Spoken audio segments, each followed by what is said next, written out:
രക്ഷയുടെ പാതയിൽ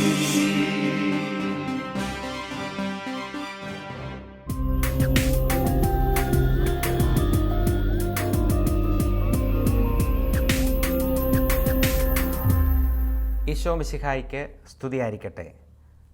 പ്രിയപ്പെട്ട കൂട്ടുകാരെ, വിശ്വാസ പരിശീലനത്തിൻ്റെ അടുത്ത ഒരു തലത്തിലേക്ക്, അടുത്ത ഒരു അധ്യായത്തിലേക്കുള്ള യാത്ര നമ്മൾ ഇന്ന് ആരംഭിക്കുന്നു.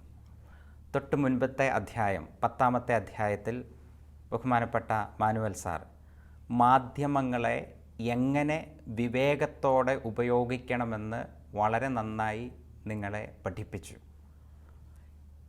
ഈ 11-ാമത്തെ പാഠത്തിലേക്ക് നമ്മൾ വരുമ്പോൾ വിശ്വാസത്തെക്കുറിച്ചും യുക്തിയെക്കുറിച്ചും പഠിക്കാം.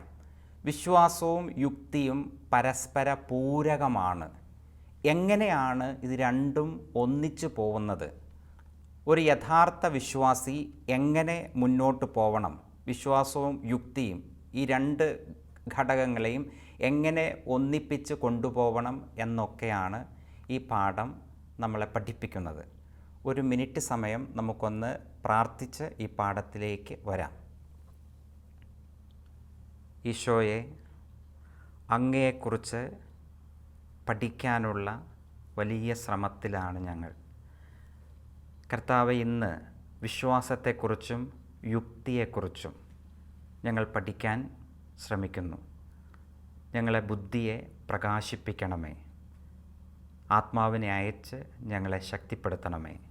നിത്യം പിതാവും പുത്രനും പരിശുദ്ധാത്മാവുമായ സർവേശ്വര എന്നേക്കും ആമേൻ.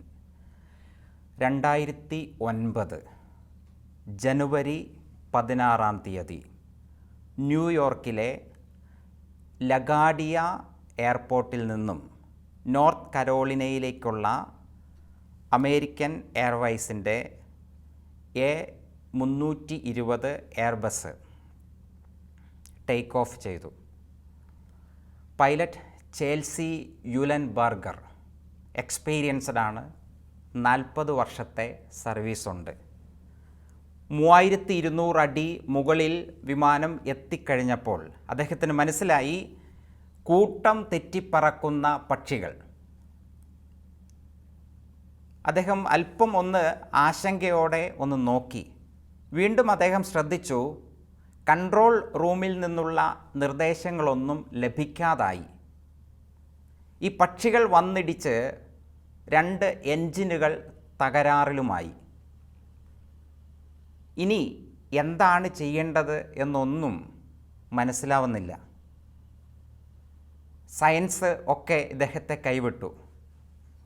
ആ സമയം ഇദ്ദേഹം കണ്ണടച്ചു പിടിച്ച് മനസ്സിൽ പ്രാർത്ഥിച്ചു കഴിഞ്ഞ പാടെ അദ്ദേഹം 155 യാത്രക്കാരുണ്ട്. അദ്ദേഹം പറഞ്ഞു, നമ്മൾ അടിയന്തരമായി വിമാനം താഴെ ഇറക്കുകയാണ്, ലാൻഡ് ചെയ്യുകയാണ്, എല്ലാവരും കരുതിയിരിക്കണം. ചരിത്രത്തിൽ വളരെയധികം ശ്രദ്ധിക്കപ്പെട്ട ആ ലാൻഡിങ് നിങ്ങൾക്കൊന്ന് കാണാം. ഒരു 2 മിനിറ്റ് സമയം മാത്രം ആ ലാൻഡിങ് നിങ്ങൾക്കൊന്ന് ശ്രദ്ധിക്കാം. നമുക്കെന്നിട്ട് തിരിച്ച് ക്ലാസ്സിലേക്ക് വരാം. In the cabin, the passengers prepare for the inevitable. All the passengers really started kind of pulling together, and somebody yelled out as we were going down, "Be ready at the doors!" The folks at the door says, "We're ready." Clay Presley does what all passengers should. He stays calm and tries to think ahead. So I started thinking about, if we're going to crash, I know I need to figure out where the exit rows are. If the water comes in, you need to be able to hold your breath long enough to get to those 4 or 5 rows and get the doors open if you can. But before anyone can escape, they must first survive a high-speed impact. Looked like the airplane was going right for the bottom of the Hudson River. Then the airplane popped up, and it was just sort of gently rocking in the waves. In an instant, the $75 million plane has become an unlikely boat floating down the Hudson River. It's now filling with freezing water. that water was cold. It was very cold, so your feet are freezing. You land in the Hudson in the middle of the winter, the water is going to be very cold and you're going to suffer from hypothermia very quickly. Their feet and their hands will get numb. They're going to be useless. Passengers nearest the exits open the doors. I just jumped up very quickly and started making my way to the emergency door. And so I worked my way out onto the wing, just a few steps to start with. Fortunately, they had slide rafts rather than just slides. So what they were able to do was evacuate passengers into the slide rafts.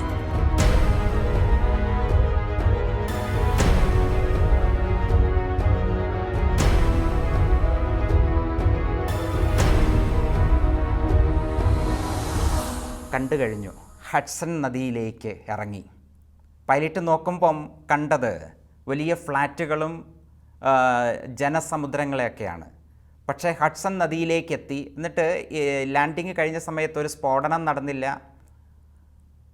ഒരു ബോട്ടൊക്കെ ഒഴുകി നടക്കുന്നത് പോലെ ഈ flight വളരെ സ്മൂത്തായിട്ട് അതിന് മുകളിൽ നിൽക്കുന്നു. ഒരാൾക്ക് പോലും ജീവൻ നഷ്ടപ്പെട്ടില്ല. അതിനുശേഷം അദ്ദേഹം പറഞ്ഞു, എന്താണ് സംഭവിച്ചതെന്ന് ശാസ്ത്രത്തിന് വിശദീകരിക്കാൻ പറ്റില്ല. ദൈവം എന്നോട് പറഞ്ഞതുപോലെ ഞാൻ ചെയ്തു. ദൈവം എന്നെക്കൊണ്ട് ചെയ്യിപ്പിച്ചു. ഇങ്ങനെയാണ് ഇദ്ദേഹം അത് കൺക്ലൂഡ് ചെയ്തത്. പ്രിയപ്പെട്ട കൂട്ടുകാരെ, ദൈവം നമ്മോട് പറയുന്ന ചില കാര്യങ്ങളുണ്ട്. എൻ്റെ ജീവിതത്തിൽ ദൈവം എന്നോട് പറഞ്ഞ് ചെയ്യിച്ച ഒട്ടേറെ കാര്യങ്ങളുണ്ട്. ഒന്ന് കണ്ണു തുറന്ന് നോക്കിക്കഴിഞ്ഞാൽ നിങ്ങൾക്കും അറിയാം, നിങ്ങളുടെ ജീവിതത്തിൽ ദൈവം ഇടപെട്ട് ചെയ്യിച്ച ഒട്ടേറെ കാര്യങ്ങൾ കാണാം. ഇതൊക്കെ നമ്മെ അനുസ്മരിപ്പിക്കുന്നത് ദൈവത്തോട് ചേർന്ന് നിൽക്കണം എന്നു തന്നെയാണ്. സങ്കീർത്തന പുസ്തകത്തിൽ നിന്നും ഒരു ഭാഗം നമുക്ക് വായിച്ച് തിരിച്ചു വരാം. സങ്കീർത്തന പുസ്തകം 146 അധ്യായം 1 മുതലുള്ള തിരുവചനങ്ങൾ.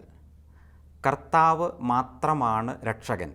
കർത്താവിനെ സ്തുതിക്കുവിൻ, എൻ്റെ ആത്മാവേ കർത്താവിനെ സ്തുതിക്കുക. ആയുഷ്കാലം അത്രയും ഞാൻ കർത്താവിനെ സ്തുതിക്കും.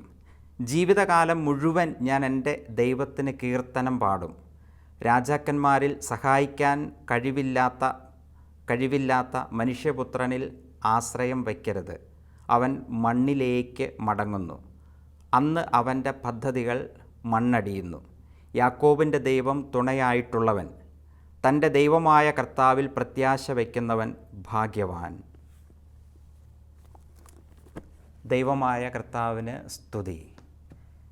ദൈവത്തിൽ ആശ്രയം വയ്ക്കണം, ദൈവത്തോട് ചേർന്ന് നിൽക്കണം എന്നാണ് വചനം നമ്മെ ഓർമ്മിപ്പിച്ചത്. വിശ്വാസവും യുക്തിയും എന്ന ഈ പാഠത്തിലേക്ക് വന്ന് ഇതൊന്ന് മനസ്സിലാക്കി കൂടുതൽ ഈശോയോട് ചേർന്ന് നിൽക്കാൻ നമുക്ക് സാധിക്കട്ടെ. വിശ്വാസം, യുക്തി രണ്ടും പരസ്പര പൂരകമാണെന്ന് സഭ പഠിപ്പിക്കുന്നു. ആദ്യം തന്നെ നമുക്ക് കാണാൻ സാധിക്കുന്നത് 1951 പൊന്തിഫിക്കൽ അക്കാദമി ഓഫ് സയൻസിലെ അംഗങ്ങളോട് 12-ാം പിയൂസ് മാർപ്പാപ്പ പറഞ്ഞ വാക്കുകളാണ്. ഈ വാക്കുകൾ കേൾക്കുമ്പോൾ നമുക്ക് മനസ്സിലാവും വിശ്വാസവും യുക്തിയും പരസ്പരം ചേർന്ന് പോകുന്നതാണ്. മാർപ്പാപ്പയുടെ വാക്കുകൾ എങ്ങനെയാണ്? പ്രതീക്ഷയോടെ ശാസ്ത്രം തുറക്കുന്ന ഓരോ വാതിലിനും പിന്നിൽ ദൈവം നിൽക്കുന്നു എന്ന് തോന്നും. ശാസ്ത്രം തുറക്കുന്ന ഓരോ വാതിലിൻ്റെയും പിന്നിൽ ദൈവം നിൽക്കുന്നുവെന്ന് തോന്നും. യഥാർത്ഥ ശാസ്ത്രം എത്രയധികം പുരോഗമിക്കുന്നുവോ അത്ര കണ്ട് ആ ശാസ്ത്രം ദൈവത്തെ ആവിഷ്കരിക്കുകയാണ് ചെയ്യുന്നത് എന്നാണ് മാർപ്പാപ്പ പറഞ്ഞ് അവസാനിപ്പിക്കുന്നത്. ശാസ്ത്രം എത്ര പുരോഗമിക്കുന്നോ അത്രയും അത് ദൈവത്തെ ആവിഷ്കരിക്കുകയാണ് ചെയ്യുന്നതെന്നാണ് മാർപ്പാപ്പ പറഞ്ഞത്. തുടർന്ന് പ്രകൃതി ശാസ്ത്ര പണ്ഡിതനായ ലിന്നേയസിൻ്റെ പഠനത്തിൽ അദ്ദേഹം പറയുന്നത്, ഞാൻ പലപ്പോഴും സൃഷ്ടവസ്തുക്കളിൽ ദൈവത്തിൻ്റെ ഛായ കാണുമ്പോൾ അത്ഭുതത്തോടെ നോക്കി നിൽക്കാറുണ്ട്. എനിക്ക് സൃഷ്ടവസ്തുക്കളിൽ ദൈവത്തിൻ്റെ ഛായ ദർശിക്കാൻ സാധിച്ചിട്ടുണ്ട്. ഞാനത് കാണുന്നത് വലിയ അത്ഭുതത്തോടെയാണ്.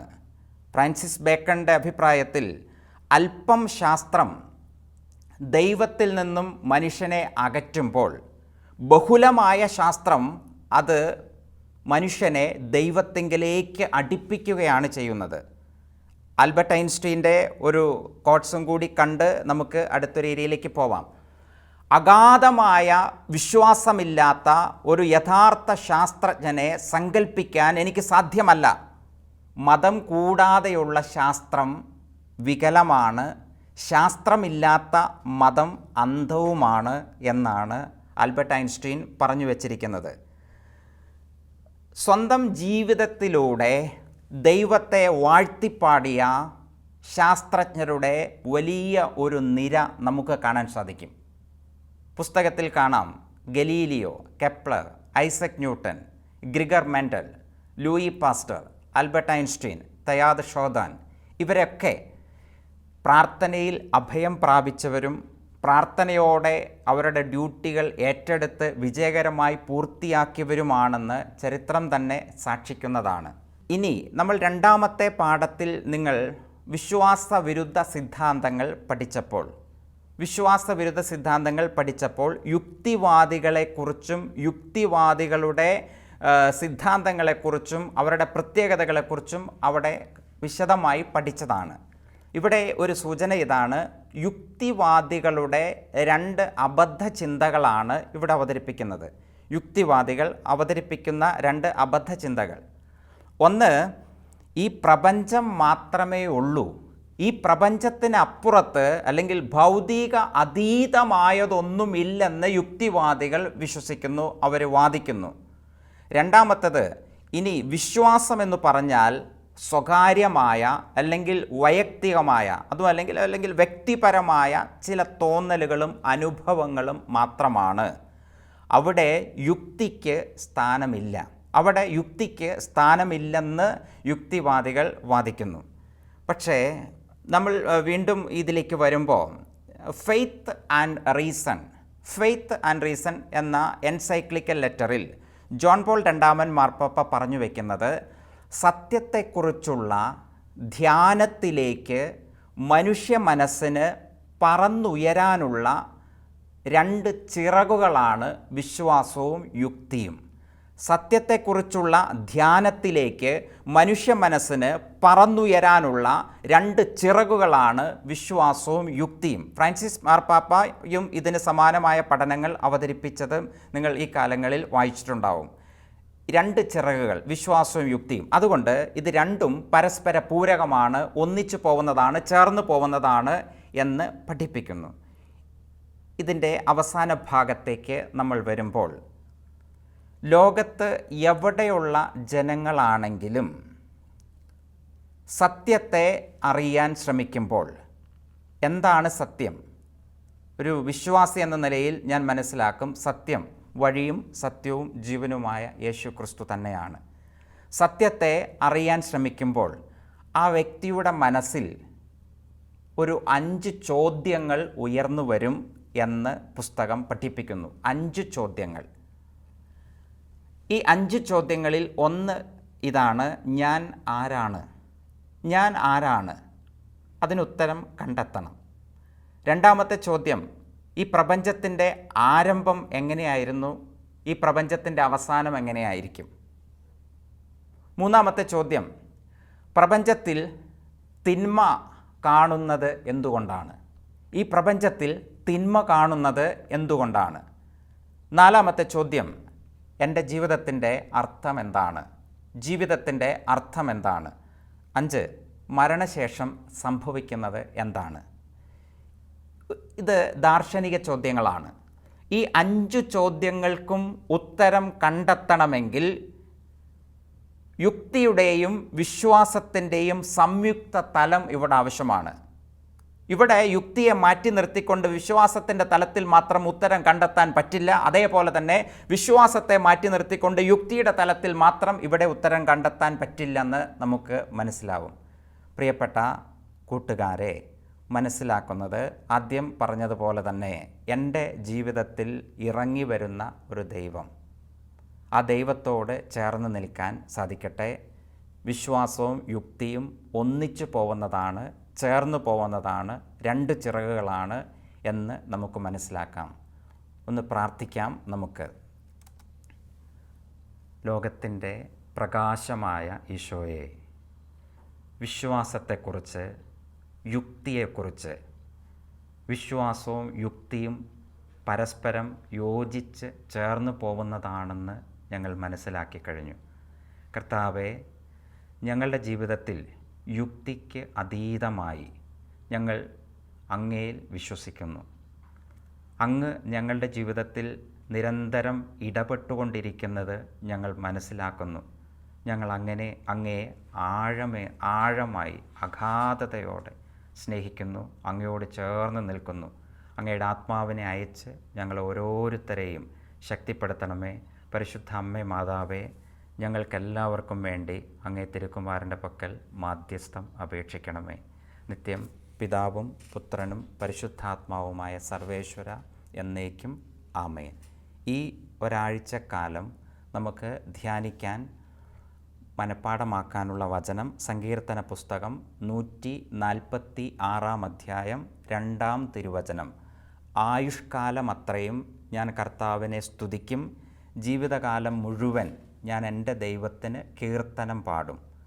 ആയുഷ്കാലം അത്രയും ഞാൻ കർത്താവിനെ സ്തുതിക്കും, ജീവിതകാലം മുഴുവൻ ഞാൻ എൻ്റെ ദൈവത്തിന് കീർത്തനം പാടും. ഈശോ മിശിഹായ്ക്ക് സ്തുതിയായിരിക്കട്ടെ.